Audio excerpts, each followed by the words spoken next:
Estamos en septiembre y aunque seguiremos hablando de música y poesía, hoy dirigimos nuestra mirada a una terrible amenaza. Vamos a hablar de las derechas que odian a las mujeres.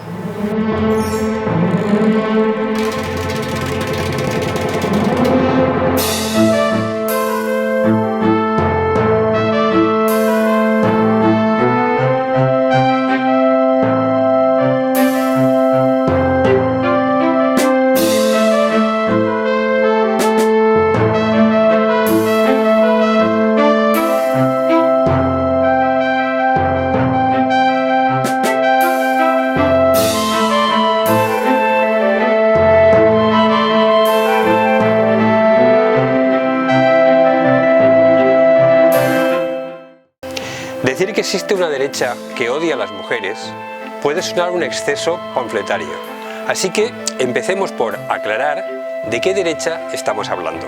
Los y las autoras la conceptualizan de diversas maneras: extrema derecha, posfascismo, posnazismo, populismo de derecha. Aunque cada nombre aporte algún aspecto concreto, nos entenderemos mejor llamándola derecha radical.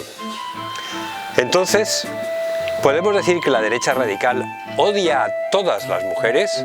Lógicamente no. Como dicen sus voceros, aman a sus madres, hermanas, hijas y si se portan bien a sus esposas, es decir, aquellas que se someten a su autoridad patriarcal. Dicho de otra forma, la derecha radical odia a las mujeres que defienden su propia autonomía. Los señores de la derecha detestan a las mujeres que piensan por sí mismas, que creen en los derechos humanos y por tanto reivindican la igualdad. O sea, a las mujeres que en alguna medida comparten la mirada del feminismo. La pregunta concreta entonces es: ¿por qué la derecha radical odia el feminismo? Para responder debemos empezar por entender qué es y de dónde viene la derecha radical. Y no tenemos más remedio que remontarnos a mayo del 68, una revolución que logró un profundo cambio cultural al cuestionar las relaciones de dominación social, desde la jerarquía política al patriarcado. Como consecuencia, el feminismo floreció en propuestas teóricas y se configuró como un movimiento de masas, al que llamamos la tercera ola. Pero toda revolución tiene su contrarrevolución y la nueva derecha estadounidense es el precedente de las actuales derechas radicales. De entrada, establece la familia como último bastión del nuevo conservadurismo. Y la activación de los pánicos morales como su arma más letal. Sus primeras batallas fueron contra el aborto, contra la autonomía de las mujeres y contra las disidencias sexuales. Pronto establecen una alianza con los neoliberales, basada en alentar el individualismo y en la defensa de la familia como solución a las crisis económicas y sociales. El individualismo radical, en oposición a lo colectivo, ha sido la clave de la cultura antidemocrática.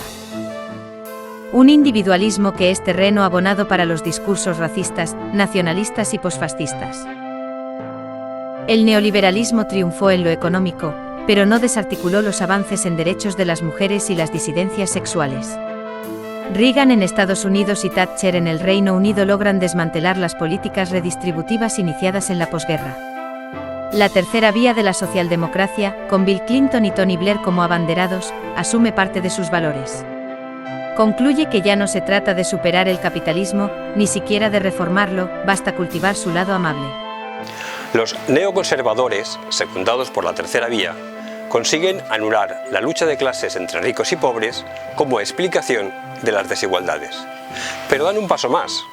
La sustituyen por la oposición entre el pueblo y las élites. Y en las élites incluyen a los gobiernos progresistas, a las instituciones internacionales como la ONU, a la propia Unión Europea. Una auténtica conspiración mundial unida por el consenso progre. El caótico desmantelamiento de la Unión Soviética aporta, en Rusia y el este de Europa, nuevo combustible a las derechas radicales. La ampliación de la Unión Europea inserta el neoconservadurismo en su seno. Paralelamente, el derrumbe institucional de Italia, con Berlusconi como salvador, allana el camino al neofascismo actual. Pero las derechas, para completar su victoria y hacerla duradera, necesitan ganar también la guerra cultural. Vencido el comunismo como enemigo, el nuevo fantasma es la ideología de género, que engloba todos los avances en derechos de las mujeres y las disidencias sexuales. Y esta ha sido su gran apuesta. Las guerras culturales se han impuesto como marco político dominante y las guerras de género como un frente de batalla primordial. No son solo una herramienta de agitación, son parte central del proyecto político de las derechas radicales. Son una estrategia de poder. El antiabortismo es un buen ejemplo. Saben que la pérdida de la libertad reproductiva de las mujeres no afecta solo a aquellas que van a abortar, sino a todas. Además, las guerras culturales son poderosas porque tienen implicaciones profundamente emocionales. El género, la familia, la infancia, el sexo son asuntos capaces de movilizar pasiones que las derechas radicales convierten en energía política. A lo largo del siglo XXI se han sucedido las crisis, la gran recesión de 2008 y sus recetas austericidas, la pandemia del COVID en 2020, el régimen de guerra desatado por la invasión de Ucrania en 2022, el genocidio del pueblo palestino en 2023, la aceleración de la emergencia climática. La inseguridad social y el temor al futuro crecen. Y como los gobiernos no son capaces de aportar seguridad, se produce una gran desafección política. El marco de la guerra de género es por tanto doble, un contexto de descreimiento de la política institucional y la proliferación de teorías conspirativas que simplifican la complejidad social, desvían el malestar y dan cierto consuelo a los iniciados. Además, se resucita el nacionalismo como símbolo de una sociedad homogénea que se enfrenta al enemigo externo, el extranjero, el musulmán y a las élites globalistas. Frente a ello, las izquierdas no están produciendo utopías potentes que puedan dibujar un futuro ilusionante, pero el feminismo sí, con su propuesta de sociedad igualitaria incompatible con la esencia misma del capitalismo, ha logrado cotas de concienciación y movilización transnacionales extraordinarias que culminan en torno a 2018. El feminismo, por tanto, se ha convertido en el enemigo a abatir por las derechas radicales. Vale, ya tenemos definidos los bandos de la gran guerra cultural, pero ¿cuáles son los elementos del relato reaccionario? De entrada constatamos que, aunque tengan un enemigo común, las derechas radicales no tienen un discurso coherente. Hoy pueden decir una cosa y mañana otra diferente. Afirmar algo en un país y lo contrario en otro. Las contradicciones no importan, siempre que conecten con las emociones. Aún así, a pesar del tacticismo desprejuiciado que ostentan, necesitamos entender cuál es su arsenal ideológico. El primer elemento es la ideología de género, una noción desarrollada por la Iglesia Católica para combatir al feminismo. Tiene el poder de generar pánicos morales y es ideal para dibujar una frontera entre el bien y el mal. Funciona como un pegamento simbólico de intereses políticos diversos. Como el discurso feminista ha ido ganando posiciones e inspirando planes de acción en las instituciones internacionales, es fácil asociar feminismo con élites globales e identificar antifeminismo con antisistema. Como receta frente a las élites responsables de todos los malestares sociales. Se ofrece la ensoñación de un pasado más seguro que nunca existió, asociado a la identidad nacional. El segundo elemento es la defensa de la familia, que sirve como excusa para oponerse a un amplio abanico de derechos y políticas públicas. La familia natural es, por supuesto, la familia heterosexual basada en la jefatura masculina. Nada mueve emociones más profundas que la protección de los hijos e hijas ante las amenazas que nos rodean. El tercer elemento es el engendro llamado invierno demográfico. La autonomía de las mujeres ha provocado, entre otras cosas, que nazcan menos niños. Esto lleva a la reducción de la población nacional, blanca y a su sustitución demográfica y cultural por los migrantes, sobre todo musulmanes. Es la teoría del gran reemplazo. En consecuencia, las mujeres blancas deben volver a su papel tradicional de parir y cuidar hijos, como un ejército de vientres al servicio de la nación. En cuarto lugar, se produce la racialización de la violencia sexual.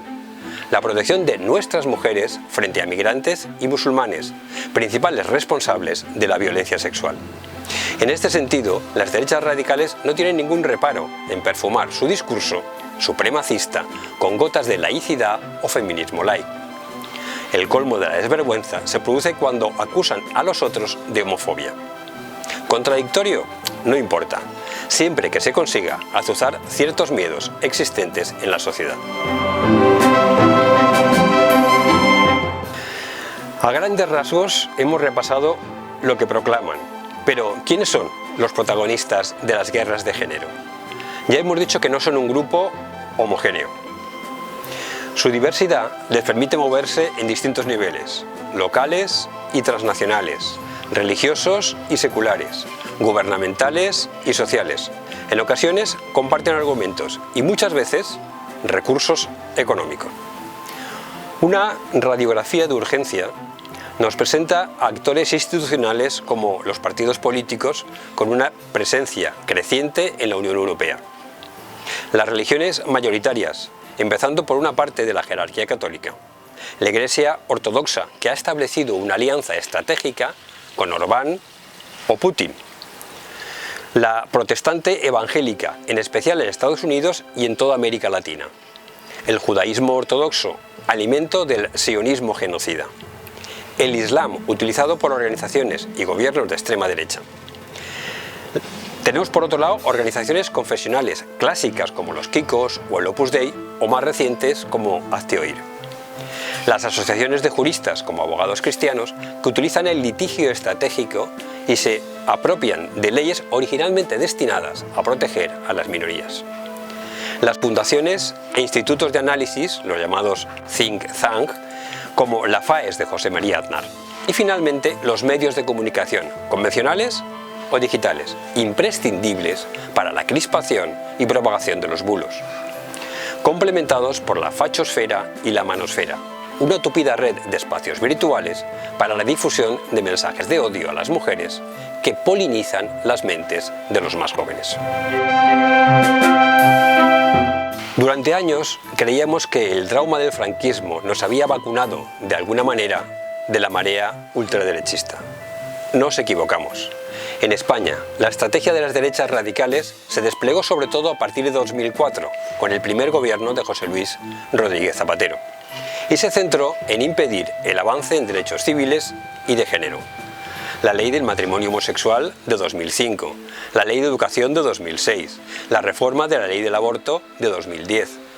Toda la movilización en esos momentos se rentabilizaba políticamente en beneficio del Partido Popular. La gran recesión de 2008 y la emergencia del movimiento 15M logró trasladar el foco de los jóvenes indignados a las castas dirigentes y sus políticas austericidas. El PP ganó en 2011 por mayoría absoluta, pero los segmentos más radicales perdieron influencia bajo el gobierno de Mariano Rajoy. No le perdonaron que abandonara la reforma de la ley del aborto tras la exitosa movilización del Tren de la Libertad y que no derogara la ley de matrimonio homosexual. En este contexto nace Vox en 2013, utilizando como munición las guerras de género y añadiendo un tema clásico, el nacionalismo español frente al independentismo catalán. El eje anti-inmigración no logra cuajar de entrada, puesto que no era percibido aún como un problema. Como hemos visto, Vox no nace de la nada. Residía en las organizaciones seglares y religiosas integristas. Era parte del PP. Y es la importación de una corriente internacional bien estructurada y financiada. De sus padrinos aprende que lo importante ya no es la verdad, la razón o los datos, sino la utilización de los malestares existentes en tiempos de crisis para generar pánicos morales. La clave está en crear conflicto, agitar la guerra cultural, causar escándalo, situarse en lo políticamente incorrecto, ser los únicos que se atreven a decir la verdad frente al consenso progre o a la derechita cobarde. Una actitud falsamente rebelde, pero atractiva para un sector de la juventud. El Partido Popular, por su origen y composición, nunca se planteó poner freno a la influencia de la derecha radical. La ha introducido en los gobiernos municipales y autonómicos y ha asumido cada vez con menor disimulo sus políticas y tácticas de odio. Por último, nos hacemos la gran pregunta: ¿cuál es la forma más inteligente de combatir a las derechas radicales? Y empezamos por constatar que nadie en ninguna parte del mundo parece tener la fórmula. Hay quien piensa que para evitar la reacción de las derechas es mejor moderar las demandas de igualdad de las mujeres, frenar los avances en derechos de las disidencias sexuales, no confrontar su discurso sobre la inmigración, cumplir con la escalada de rearme. En resumen, hay quien proclama que si no se hace mucho ruido, no se da munición al adversario. Pero la experiencia nos enseña que las derechas radicales tienen su propia agenda de guerra contra los consensos democráticos básicos. Aunque el feminismo o las izquierdas se paralizaran y renunciaran a nuevas mejoras cívicas y sociales, seguirían siendo objeto de brutales descalificaciones y groseras mentiras. La parálisis, el miedo a la derecha, el desistimiento, además de desmovilizador, no parece ser suficiente receta para frenar a la bestia. También hemos aprendido que la guerra cultural viene de lejos y aspira a cambiar las mentalidades a largo plazo. La estrategia de las que creemos en la democracia y los derechos humanos no puede ser cortoplacista.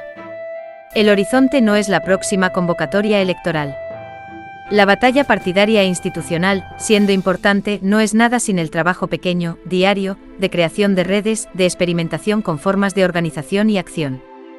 Un trabajo colectivo que además de cobijo, aporte seguridad y atienda a los malestares concretos de la gente joven y no tan joven. Que demuestre la superioridad de lo común, frente al sálvese quien pueda del individualismo.